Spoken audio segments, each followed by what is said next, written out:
So, indeed, we have now heard three excellent contributions to our inquiry.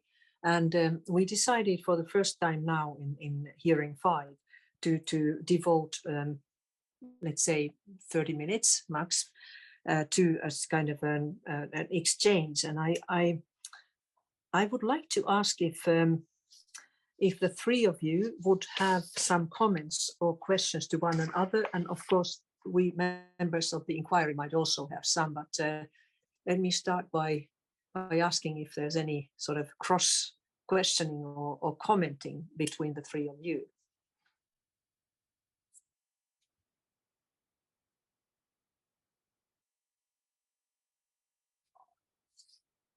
I don't see that at the moment. So I actually have. Oh yes, Keel, please. Sorry, I actually have a question for Jason. I'm really curious about. I wanted to follow up on the question that was asked around what would lead to China kind of changing its position, and you said kind of more robust recognition or recognition adjacent actions by the international community of the National Unity Government. And I was wondering if you could talk a little bit more about whether ASEAN's ongoing embrace and emphasis, and for that matter, the US's ongoing embrace and emphasis of the 5-point consensus is encouraging China to maintain its kind of current position, and whether you think ASEAN more forcefully saying that there needs to be action beyond the 5-point consensus would push China to maybe change its position in some way. Thanks. Thank you. Jason. I'm trying to turn my camera back on, but it won't allow me for some reason. So that's why my camera's off. But oh, great. There we are. Okay. Yeah. Great. I think that's worked. Yeah, thanks for the question, Keel.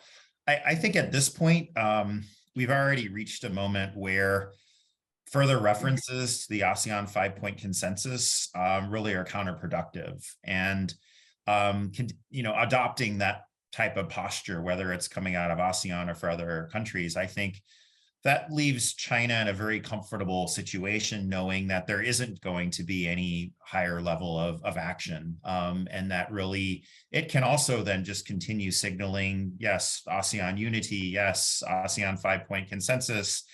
And in the meantime, it leans more and more on the Mekong countries. It's using its own institutional platform to provide higher levels of recognition to the junta, moving forward with business as normal with the junta, helping the junta try to consolidate in different ways, and basically leaving the international community without a whole lot of additional tools to try to get in there and address the problem. So I think we're really at a point, and I appreciate some of what has come from Malaysia and the Malaysian Ministry of Foreign Affairs on really pushing to try to get ASEAN countries on board with going beyond the ASEAN 5-point consensus, putting that aside, looking for a completely new direction, recognizing that has grown stale. And at this point, it's really counterproductive to be referencing it any further.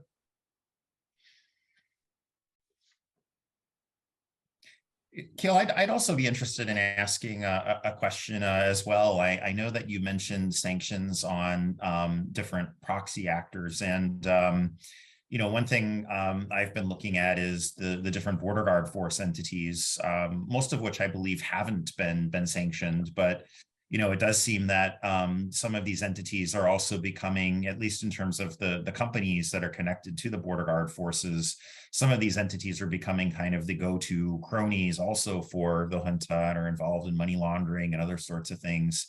I wonder, in terms of just your own work on sanctions, is this also something that you're looking at, the potential or prospects for sanctioning border guard force entities, and to what extent do you see there being value in doing that? Yeah, I think that's a really good question, and I think I also just want to say I really appreciate USIP's work on investigating and writing about the border guard forces. I don't think any organization is doing kind of as in-depth of research as you guys are. So it's much appreciated for us as well. This is a really tough question because especially on my understanding is that a lot of the border guard forces and some of their casinos and things like this operate in a legal gray area. That doesn't mean that, and also operate largely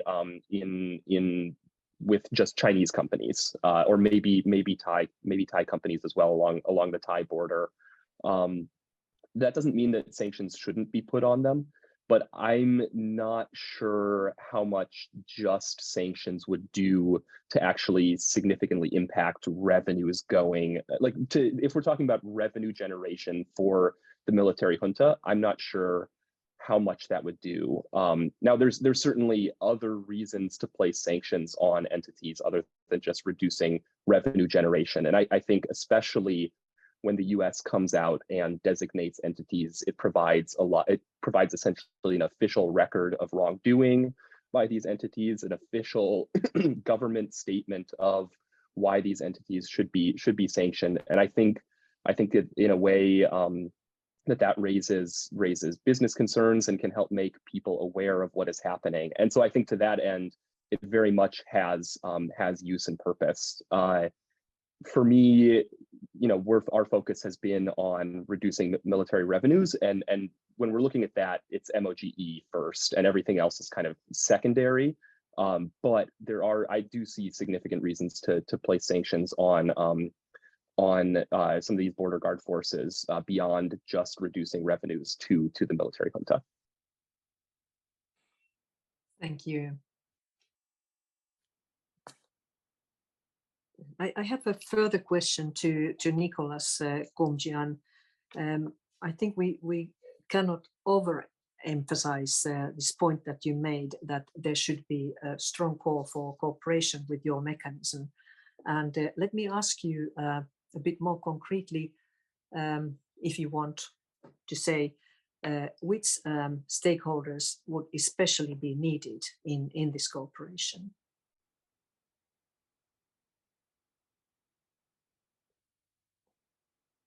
Sorry, I think Nicholas has left the meeting. Don't think he's here with us. Okay, all right. So there might be another occasion to ask this question, but any more questions?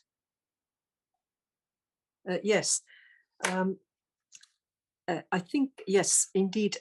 Jason, you mentioned that you spoke a little bit about the border areas, regional interests in among actors in Yunnan, in China. So are there discrepancies indeed between let's say, the central government of China and some interests of more local actors in that part of China? And could these discrepancies somehow play for a changed position by China towards the conflict and the crisis? Yeah, I would say from the vantage point in Yunnan, that the implications of the crisis in Myanmar are going to have a lot more impact. They're going to register a lot more than they will in Beijing. I think it's important to recognize that Myanmar has become critical for China's southwestern provinces, but especially for Yunnan, which from the mid-1980s until the early 2000s explicitly sought to build a development strategy that would attract resources from all across China that was premised around Yunnan harnessing the Myanmar economy and gaining access to the Indian Ocean as a means of resolving a strategic dilemma for Beijing, but then also as a means of becoming a development engine for China's southwest provinces. So, Yunnan went through this drawn out process of doing a lot of what I would call extraterritorial development planning. So in other words, articulating a lot of objectives that it sought to achieve in terms of its economic developments, even political developments, I would say to a great extent, in Myanmar in order to make that happen. You saw over the years where Beijing came behind those strategies, made some of them national level strategies, and also where powerful state-owned enterprises got pulled in put lots of capital, lots of investments into Yunnan province, particularly in the China-Myanmar borderlands, where this massive cluster of cross-border development zones have been built out right on the China-Myanmar border. But all of these are premised, again, on that corridor being successful. So if the corridor is not successful, if Yunnan can't gain access to the Indian Ocean, then the implications of that are going to be particularly poor, not necessarily for China as a whole. I mean, certainly China has a lot of other spaces through which it can trade with the rest of the world. It could shift resources to other provinces. Some provinces might even find that, as beneficial or attractive. But it would be a major setback for Yunnan and a major setback for the Southwest, because what has in fact happened is this energy corridor has been built out successfully. You do have now the largest single contribution to Yunnan's GDP is the refinery that processes the oil that is pumped through Myanmar into Kunming, the city of An Ning, just outside of Kunming. And then, of course, the LPG, which this represents the largest source of piped LPG imports, natural gas imports into China's southwest. And you've seen also Yunnan build out this thousands of kilometers of pipeline that supplies the energy resources to the southwest provinces. So the interests there are much stronger. Yunnan's going to be paying much more attention to these issues. I think one challenge, though, is that, in terms of a lot of the significant decision makers in Yunnan, when they started making all these plans back in the 90s and early 2000s, this is in the post BCP era, their main interlocutor was the military. There's a lot of close relationships between those planners down in Yunnan and with the military, business relationships between Chinese local enterprises down in the border area at the provincial level in Yunnan. So all of their collaboration was initially colored by that relationship.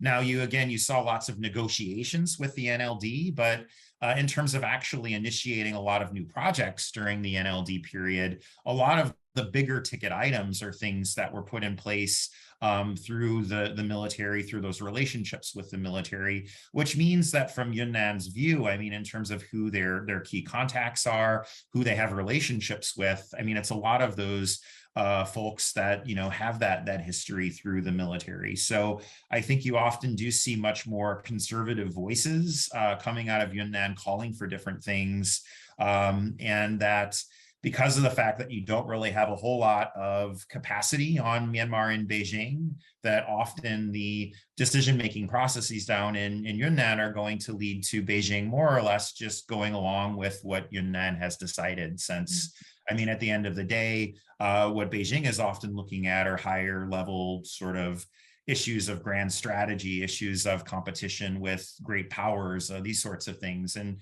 Myanmar will feature into those sorts of issues as well. But, again, I think a lot of the contextual understanding is shaped by those actors down in Yunnan who, tend to have this set of experiences with the military and who have types of relationships with the military. So I guess having said all of that, I think that there are differences. Unfortunately, the differences don't really seem to work in the favor of stakeholders down in Yunnan pushing for Beijing to move for more rapid interactions or relationships with the NUG. It seems actually to the counter, that they're pushing, to a great extent in the opposite direction. I think also that over time, you've seen a lot more Chinese capital, state capital from across the country, including state-owned enterprises from Shanghai, from Guangzhou, from Guangxi province, and national level as well, who have increasingly plunged lots of resources into, this whole development scheme, meaning that you have a broad range of Chinese stakeholders who are on board with trying to support Yunnan's development objectives there. Thanks a lot, Jason. Thanks a lot, Keel. Perhaps we're coming soon towards the end of this interesting hearing, but I do have one question, because obviously the question of much more stringent coordination of international players in the question of sanctions should be required, if I'm not mistaken. So this is perhaps to both of you. So where do you see most need to improve the coordination of those sanctions? And related to that, what would it take for the US to change its position on not so far sanctioning the MOGE?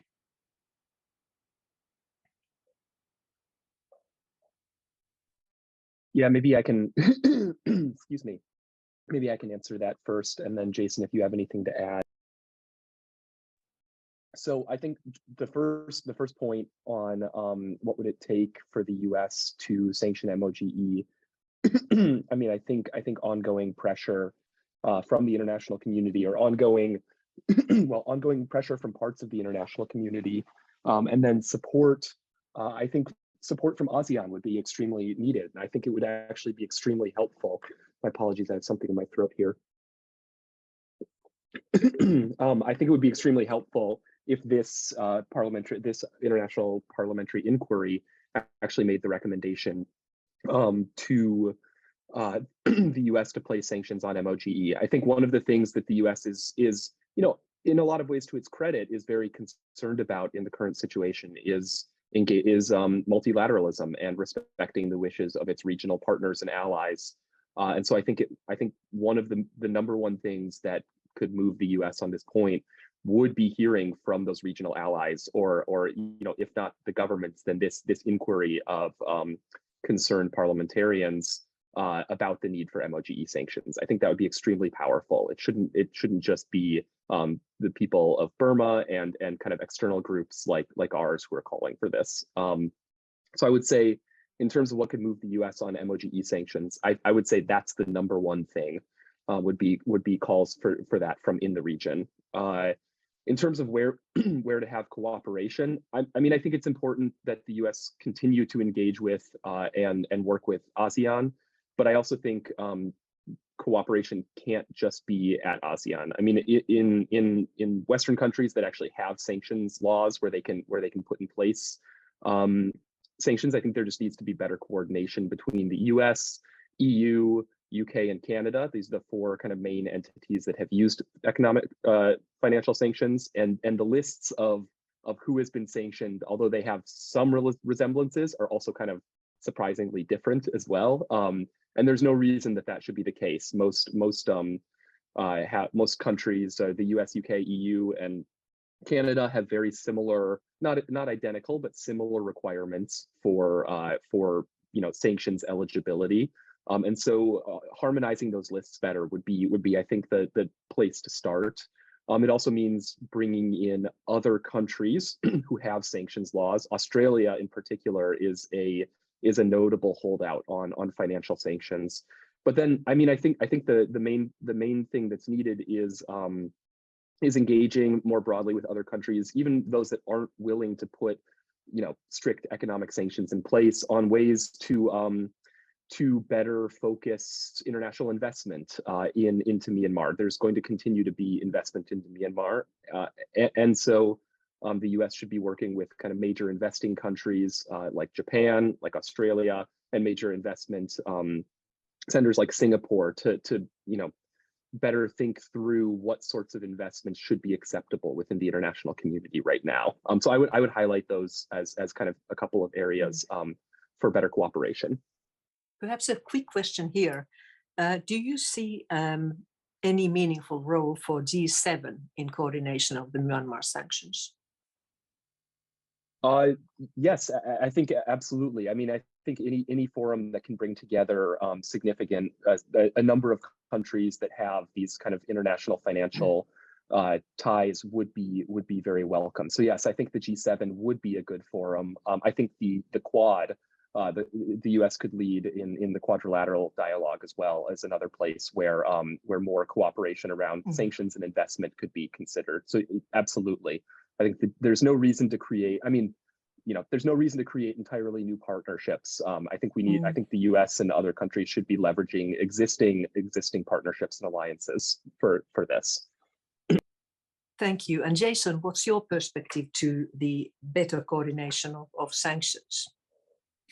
Yeah, no, I mean, I think this is going to be largely echoing a lot of the points that that Keel has made. But I think one thing that the U.S. has been doing is to try to consult closely with countries in the region that have interests, in oil and gas, and that could be potentially affected and impacted by those sanctions. And that, again, if there are stronger levels of buy-in from the region, and considering the range of companies you have. I mean, in oil and gas, for example, you've got India, you've got Korea, you've got Thailand. Of course, we talked already about China, but quite a few countries across the region that are invested there. Some of which are close U.S. allies. And so again, I think hearing reinforcement or getting a little bit more buy-in from some of these countries would be one way to go in terms of creating, I think, a space for oil and gas and for other sectors as well, where more could happen on the sanctions front.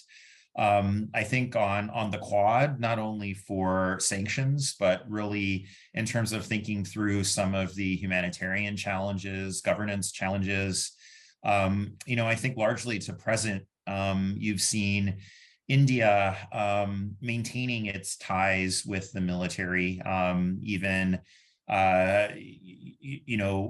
signaling in different ways its intentions to potentially provide support to 2023 elections, or signaling its desire to maintain, contacts, interactions with the Myanmar military.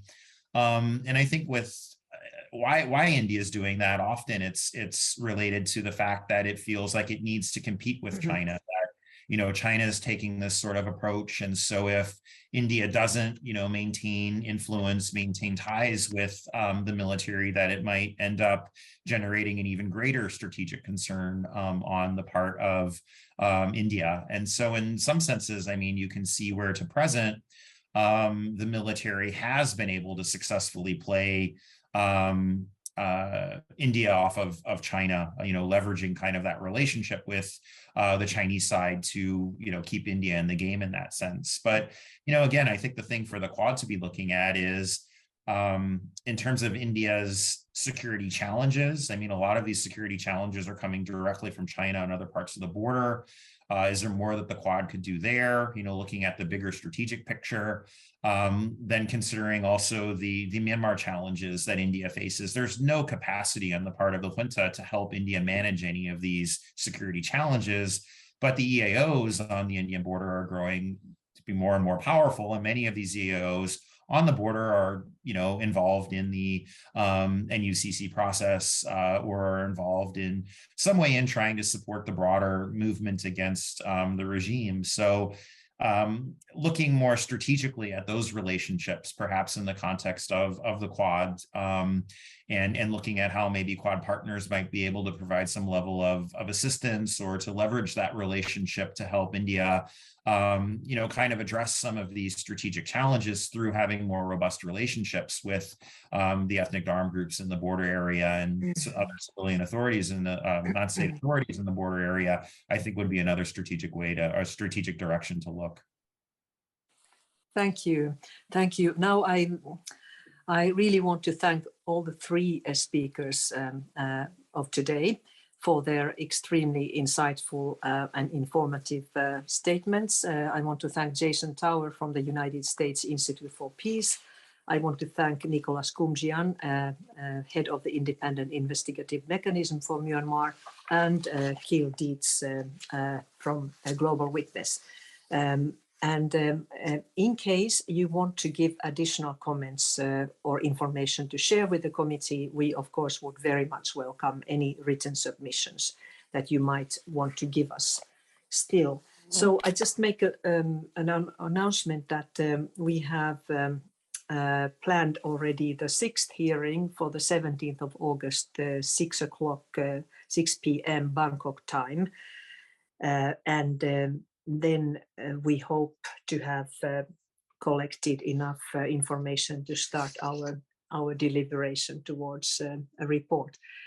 I guess this is all for now. The time is past, and on behalf of the IPI committee, I want to thank everyone being present in this hearing, also from the live stream. And in case there are members of the media who wish to receive comments from or interview members of the International Parliamentary Inquiry, they are welcome to contact the IPI Secretariat by email at ipi@aseanmp.org. So I conclude this hearing. Thank you very much. Thank you. Thank you. Thank you so much. Thank you. Bye-bye.